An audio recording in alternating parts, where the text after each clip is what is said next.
Bob with Top Choice Real Estate, bringing you the word on the street, talking Indiana real estate in 2 minutes. When preparing your house for sale, what is the most important repair you can make? Pretty much the top of my list is, drum roll, the front porch, the front door.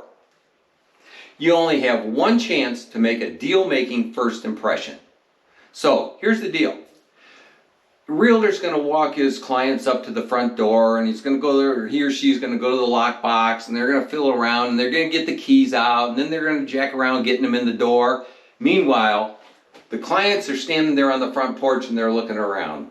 Spiders, the cobwebs, the dirt, the grime, the papers. Hey, that's got to go. You want to make a perfect impression.